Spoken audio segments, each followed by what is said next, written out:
Hey, what's up guys? My name's Christian. For those of you who don't know me, I'm a pre-PA student and I'll be applying to my PA program in a few months, I think in mid-April.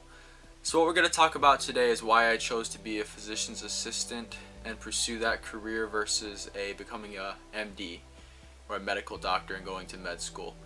So the main reason why I chose PA school is just time. So it's a lot shorter to become a PA than an MD. So when you become an MD, you have to go 4 years undergrad.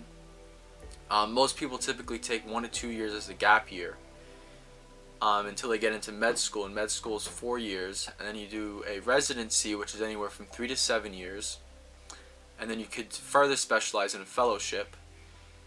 So altogether, that could be up to 15, almost 20 years. As far as a PA goes, there's accelerated programs where you could get done in 5 years. So you graduate high school at 18.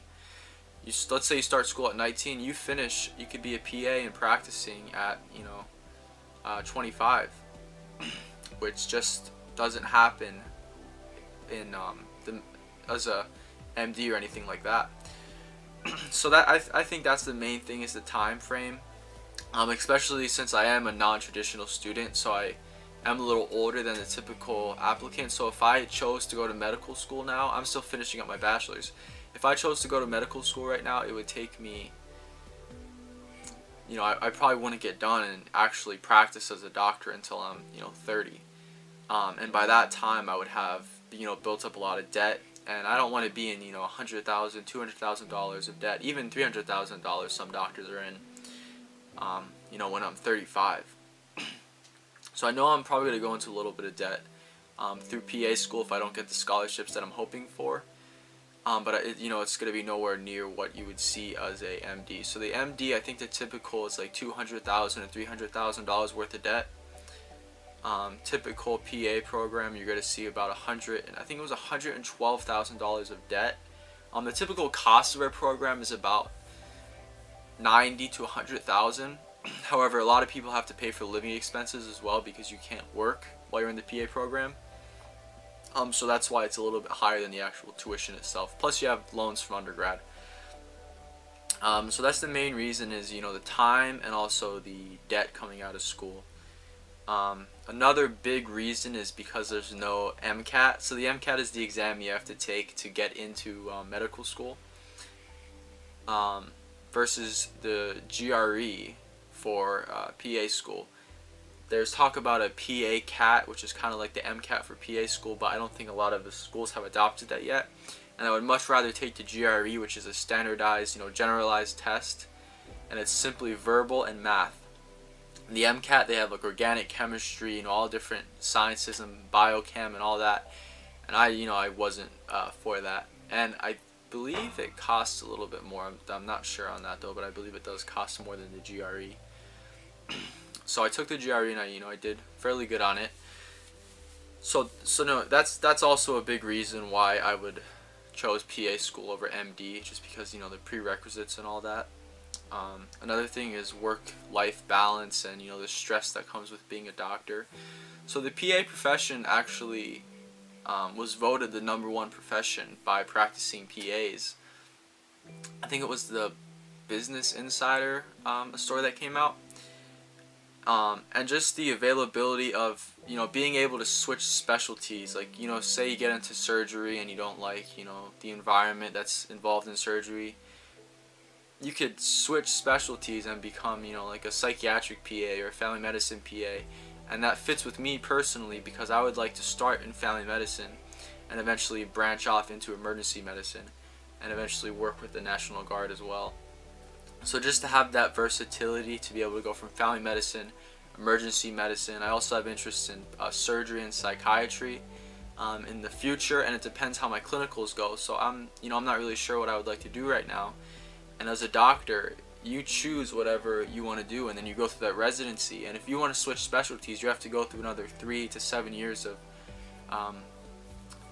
residencies to become that, and even fellowships and stuff like that. So just the versatility that PAs have to be able to switch specialties like that is huge to me. Another thing, I know we talked about debt, but this is a little bit different, is the cost. Med school is, I want to say around $200,000 to $400,000 for the full 4 years. And you know, as a resident, you don't make enough to be able to pay that off adequately. So by the time you finish your residencies, you're still going to be in a significant amount of debt on average. But as a PA, like I said, the costs are, you know, $90,000 to $100,000. So you know, you get out of school, you might only have $100,000 in debt, which I say only, but you know, that's a lot, and that's going to take you a while to pay off. Because I don't want you to underestimate how long it's going to take to pay off, because it is. Because you're going to graduate, you're going to want to buy your first home, you know, maybe have a kid, stuff like that, and that's going to cost a lot of money. So you know, you're going to have to push things back. So any amount of debt, you know, is pretty significant. But compared to a doctor, you know, it's a lot less. Also, I just want to talk about a little misconception. Like, people might talk about this in their personal statement, like why they chose MD over PA. And I've heard from multiple sources, you do not want to say that PAs have more time with patients, because they might not. And it is typical that they really don't. So I shadowed at a family practice office, and the MDs spent far more time with patients than the PAs. The PAs, there was 2 PAs, and most of them were in with the patients for like 15 to a half hour. The doctor has more options for his schedule because it's his practice. So he decides how long he wants to be with the patient and how long he schedules them for. The PAs don't have that. So the MD was spending an hour with every patient he saw, and the PAs were spending 15 to 30 minutes.